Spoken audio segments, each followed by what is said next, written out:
Students अब देखिए आप इंटीग्रेशन का सेकंड चैप्टर, उसमें क्या दे रखा है आपको, लाइन इंटीग्रल। लाइन इंटीग्रल का क्या मतलब होता है, आपको इंटीग्रेशन फाइंड आउट करना किसी लाइन के अलोंग। ठीक है, तो इसको करने से पहले इसके थोड़ा सा बेसिक्स है, उस बेसिक्स को देखते हैं। इसके लिए हम क्या मानते हैं, आपने मान लिया कि सी आपके पास क्या है, कोई भी एक कर्व। कर्व कैसी होती है आपकी, कर्व क्या होती है आपके पास, इस तरह से कोई लाइन, उसको आप क्या बोलते हो, कर्व बोलते हो।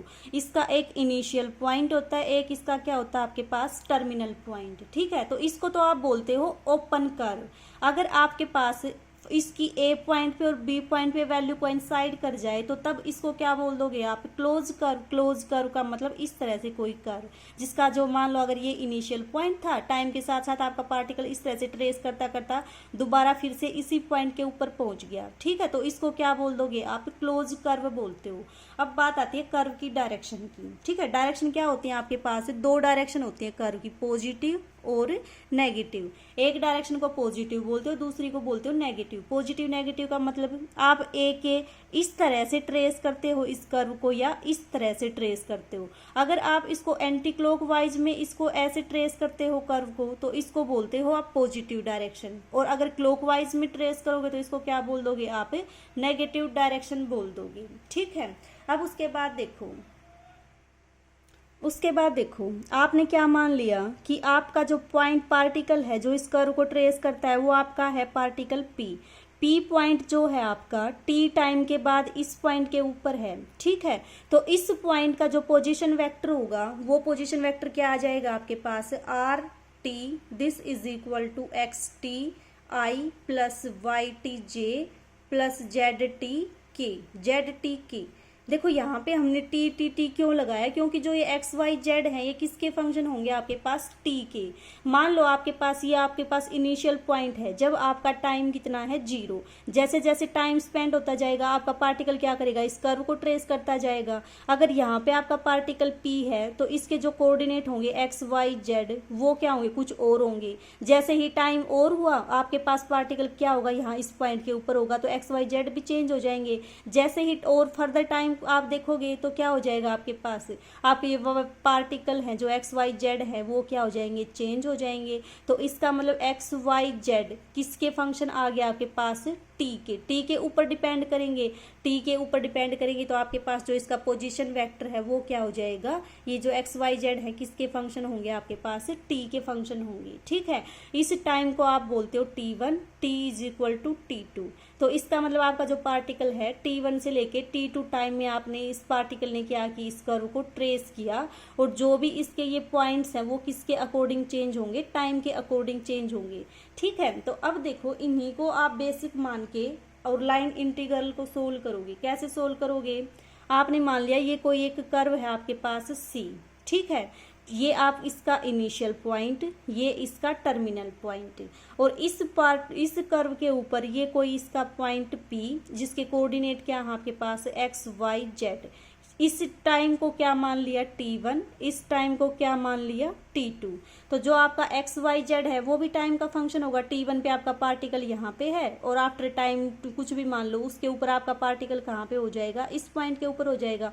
तो एक्स वाई जेड क्या हो जाएंगे आपके पास, टाइम के फंक्शन हो जाएंगे। ठीक है, तो जो P पॉइंट है आपका इसका पोजिशन वेक्टर क्या आ जाएगा, X T Y T Z T. तो इस कर्व के अलोंग अगर आपको लाइन इंटीग्रेशन निकालना है तो आप कैसे निकालोगे, इसका फॉर्मूला है आपके पास, integration along curve c f dot D r. ठीक है, ये आपके पास क्या है, लाइन इंटीग्रेशन का फॉर्मूला। और जो आपकी ये कर्व सी है वो क्या है, ए से लेके बी तक, तो आपके पास इस इंटीग्रेशन की वैल्यू कितनी आ जाएगी, a to b f dot D r. इसको हम क्या बोल देंगे, लाइन इंटीग्रल बोल देंगे। और किस कर्व के अलोंग द कर्व सी, जहाँ पे इसकी जो सी की पैरामीट्रिक इक्वेशन है वो क्या है आपके पास, r t is equal to x t plus y t plus z t. X y z क्या है आपके पास, टी के फंक्शन। जैसे जैसे टाइम चेंज होता जाएगा आपका पार्टिकल क्या करेगा, मूव करता जाएगा और इस तरह से इस कर्व को क्या करेगा, ट्रेस करेगा। तो इस कर्व की जो इक्वेशन है पैरामीट्रिक फॉर्म में आपके पास क्या आ गई, ये आ गई। अब उसके बाद एग्जाम्पल फर्स्ट देखो, एग्जाम्पल फर्स्ट में क्या दे रखा है, एग्जाम्पल फर्स्ट की स्टेटमेंट देखो, आपको क्या इवेलुएट करना है, ये लाइन इंटीग्रल इवेलुएट करना है अलोंग कर्व सी। फंक्शन की वैल्यू क्या दे रखी है ये, और सी की क्या इक्वेशन दे रखी है आपके पास ये, जहां पे टी कहां से कहां वेरी करता है -1 to 1, मीन्स इस पॉइंट के ऊपर आपके पास टी की वैल्यू कितनी है -1, और इस पॉइंट के ऊपर इसकी टाइम की वैल्यू कितनी है 1। तो आपको क्या इवेलुएट करना है, ये इंटीग्रेशन इवेलुएट करना है। ये इंटीग्रेशन क्या है आपके पास, लाइन इंटीग्रल, ठीक है। तो कैसे इवेलुएट करोगे, देखो आपको इसको इवेलुएट करने के लिए एक तो एफ चाहिए, दूसरा क्या चाहिए, डी आर। डी आर का मतलब जो भी ये पोजीशन वेक्टर दे रखा है इसका टोटल डेरिवेटिव। कैसे फाइंड आउट करोगे, ये आपका टी का फंक्शन है, तो एफ डॉट डी आर की वैल्यू कितनी आ जाएगी आपके पास, फंक्शन तो as it is, D are का मतलब इसका डेरिवेटिव, और ये किसका फंक्शन है आपका फर्दर टी का, तो इसको आप क्या लिख सकते हो, डी आर का derivative with respect to t और d t as it is, ठीक है। तो आप अब क्या इवेलुएट करोगे, एफ तो आपके पास है, d r by d t evaluate करोगे यहाँ से, ठीक है, इजीली इवेलुएट हो जाएगा, d r by d t, this is equal to कितना आ जाएगा आपके पास, आई प्लस 2t, टी की value j plus 3t square के, ठीक है। D r by d t आ गया, एफ आपके पास ये है, तो अब आप क्या इवेलुएट कर लोगे, F dot D r by d t evaluate कर लोगे यहाँ से। फिर क्या करना है, इसका इंटीग्रेशन, इंटीग्रेशन किसके रिस्पेक्ट में, टी के रिस्पेक्ट में। टी की वैल्यू कहाँ से कहाँ लाई करेगी, -1 to 1, तो इसका मतलब आपको क्या इवेलुएट करना है, -1 to 1।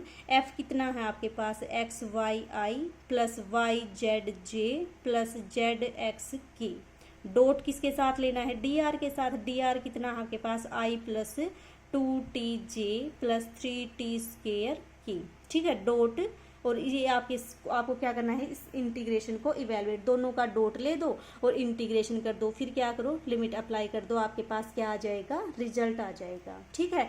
अब यहाँ तो देखो सी की जो वैल्यू थी कर्व की, वो डायरेक्ट पैरामीट्रिक फॉर्म में दे रखी थी। पैरामीट्रिक फॉर्म क्या होती है आपके पास, जो आपका पैरामीटर टी हो उसमें इक्वेशन दे रखी हो उसको बोलते हो पैरामीट्रिक फॉर्म, ठीक है।